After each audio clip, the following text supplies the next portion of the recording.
Assalamualaikum warahmatullahi wabarakatuh, sahabat bunga tidur. Sore itu, di sebuah taman kota yang ramai, Ryan, seorang pria ateis yang gemar berdebat tentang keberadaan Tuhan, duduk membaca buku sains. Tepat di sebelahnya, seorang anak kecil bernama Yusuf tengah berbincang ceria dengan ibunya tentang Allah yang menciptakan segalanya. Merasa tertarik, Ryan memutuskan untuk memulai perdebatan. Ia yakin, dengan logikanya, ia bisa dengan mudah mengalahkan keyakinan anak kecil itu. Namun, Ryan tidak tahu bahwa Yusuf memiliki jawaban-jawaban sederhana yang akan membuatnya berpikir ulang tentang apa yang ia yakini selama ini. Jangan lupa untuk like, subscribe, dan tuliskan sholawat di kolom komentar. Semoga sholawat ini menjadi syafaat bagi kita di akhirat kelak. Amin. Mari kita simak kisahnya. Bismillah.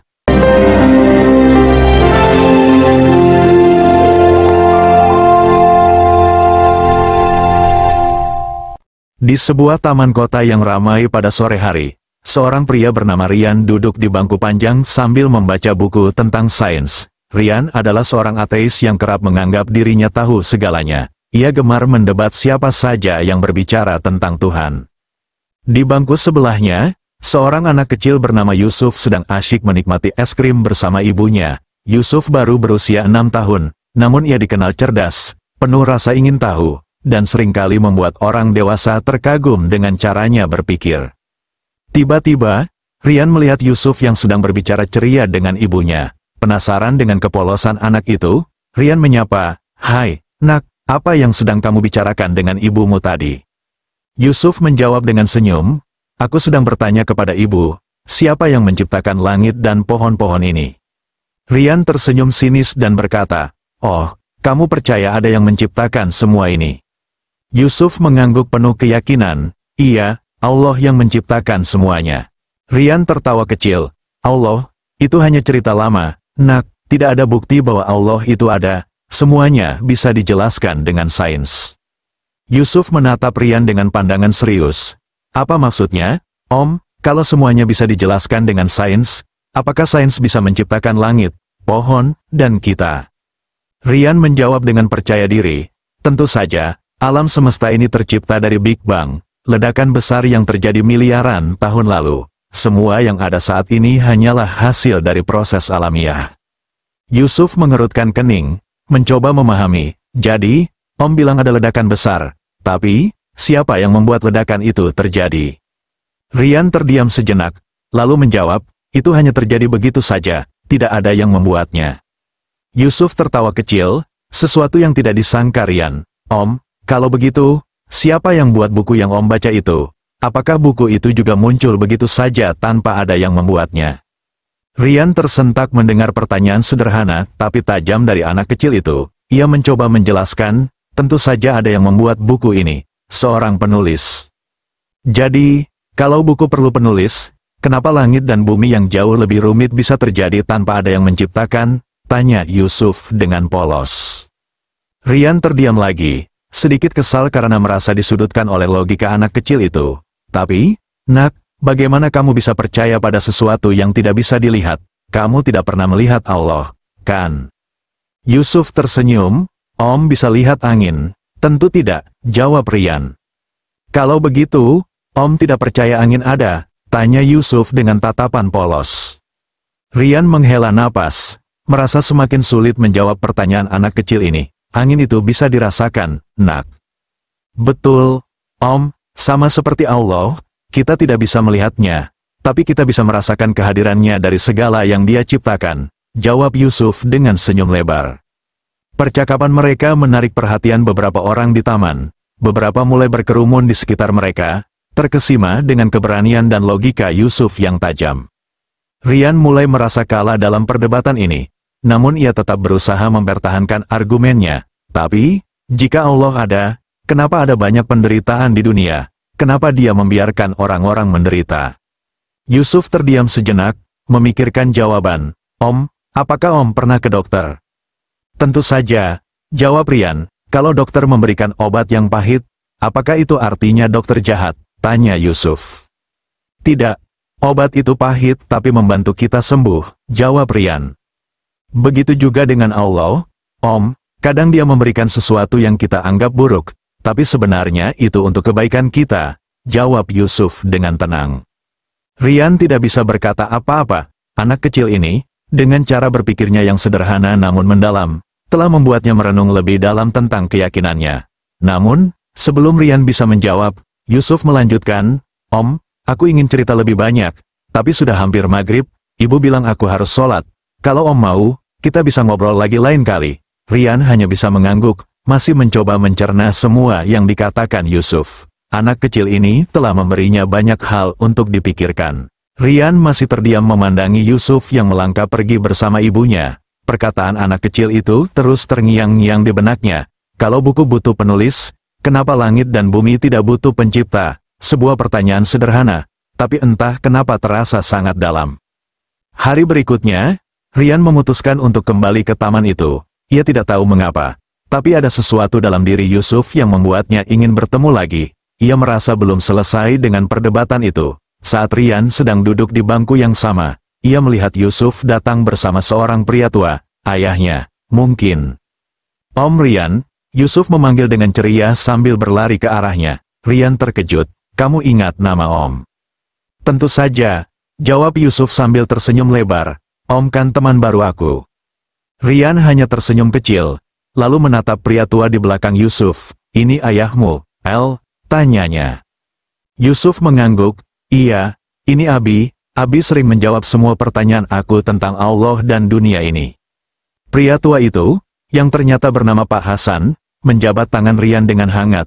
"Yusuf cerita banyak tentang perdebatan kalian kemarin. Saya jadi penasaran, bolehkah saya bergabung?" Rian mengangguk, "Tentu, saya juga ingin mendengar sudut pandang Anda. Yusuf ini anak yang luar biasa pintar untuk usianya." Yusuf duduk di antara mereka, dengan es krim di tangan seperti kemarin. Rian memulai, "Baik, kalau begitu, izinkan saya melanjutkan diskusi. Yusuf bilang Allah itu ada karena segala sesuatu pasti ada penciptanya. Tapi jika begitu, siapa yang menciptakan Allah?" Pak Hasan tersenyum lembut. "Pertanyaan yang bagus, Rian, tapi izinkan saya bertanya balik. Kalau Om Rian bilang segala sesuatu butuh pencipta, apakah hukum alam seperti gravitasi juga butuh pencipta?" Rian berpikir sejenak. "Tidak, hukum gravitasi adalah bagian dari alam semesta. Itu sudah ada dengan sendirinya." Pak Hasan mengangguk. "Tepat sekali. Sama seperti Allah, dia tidak diciptakan, dia ada dengan sendirinya. Karena dia adalah sumber dari segala sesuatu. Sederhananya, Allah adalah awal dari segalanya. Sementara segala sesuatu selainnya butuh pencipta." Yusuf menambahkan dengan polos, "Kalau Om bilang semua harus ada yang menciptakan, siapa yang ciptakan Big Bang itu? Bukankah itu awal mula semua ini? Tapi siapa yang membuatnya bisa terjadi?" Rian merasa tersudut lagi. Ia menghela napas panjang dan berkata, "Tapi, bagaimana kalian bisa begitu yakin bahwa Allah itu ada? Apa buktinya?" Pak Hasan menatap Rian dengan lembut. "Bukti itu ada di mana-mana, Rian. Lihat tubuh kita, jantung berdetak tanpa kita suruh, otak bekerja tanpa kita sadari. Semua ini terlalu sempurna untuk terjadi tanpa desain. Lalu lihatlah alam, dengan hukum-hukum yang begitu teratur. Bagaimana mungkin semua ini kebetulan?" Yusuf mengangguk antusias. "Betul, Om, seperti Om bilang kemarin, angin tidak kelihatan, tapi kita tahu dia ada karena bisa dirasakan. Begitu juga Allah, kita tidak bisa lihat, tapi kita bisa rasakan kehadirannya lewat semua yang dia buat." Rian terdiam lama. Ia tahu logika Yusuf dan ayahnya masuk akal, tapi ia belum siap mengakuinya.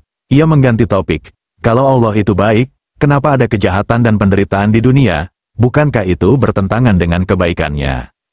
Pak Hasan menghela napas panjang. "Itu adalah pertanyaan yang sering sekali ditanyakan, Rian. Penderitaan dan kejahatan ada karena manusia diberi kebebasan untuk memilih. Tanpa pilihan, kita bukan makhluk yang merdeka. Dan Allah tidak menciptakan kejahatan, tapi Dia memberi kita kemampuan untuk memilih jalan kita sendiri." Yusuf kembali menimpali dengan polos, "Om, tahu nggak, kalau hujan deras bikin banjir, itu bukan salah hujannya, tapi salah kita yang nggak jaga lingkungan.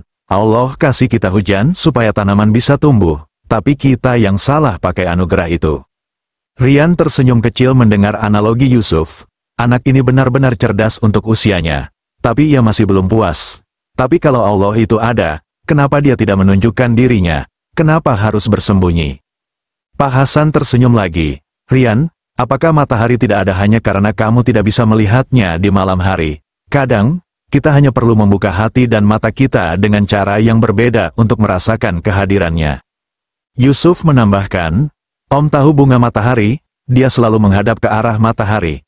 Kalau kita seperti bunga matahari, selalu mencari Allah, kita pasti bisa merasakan dia ada.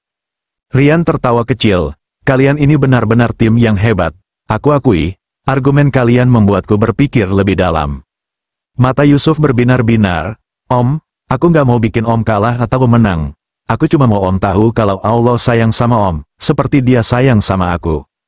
Rian merasa hatinya hangat mendengar kata-kata Yusuf. Namun, ia masih memiliki banyak pertanyaan. Baiklah, aku rasa aku butuh waktu untuk mencerna semua ini. Tapi terima kasih untuk diskusi yang luar biasa. Pak Hasan tersenyum. Kapanpun Rian ingin berdiskusi lagi, kami akan dengan senang hati berbicara. Yusuf melambai ceria. Om jangan lupa datang lagi ke taman ini. Ya, aku suka ngobrol sama Om. Rian mengangguk, merasa ada sesuatu dalam dirinya yang berubah. Ia belum siap untuk sepenuhnya percaya. Tapi untuk pertama kalinya, ia mulai membuka hatinya untuk bertanya, bagaimana jika aku salah? Setelah pertemuan terakhirnya dengan Yusuf dan Pak Hasan, Rian tidak bisa berhenti memikirkan semua yang mereka bicarakan. Malam-malamnya dipenuhi oleh pertanyaan-pertanyaan yang terus mengganggu pikirannya. Ia mencoba mencari jawaban lewat buku-buku sains dan filsafat yang ia miliki. Tetapi semakin ia membaca, semakin ia merasa kosong. Seminggu kemudian, Rian memutuskan untuk kembali ke taman itu. Ia berharap bisa bertemu Yusuf lagi, merasa bahwa anak kecil itu, dengan kepolosan dan kecerdasannya, telah menyentuh sesuatu dalam hatinya yang lama ia abaikan. Di sana, ia menemukan Yusuf sedang bermain layang-layang, ditemani ayahnya. Ketika Yusuf melihat Rian, ia berlari menghampirinya dengan senyum lebar.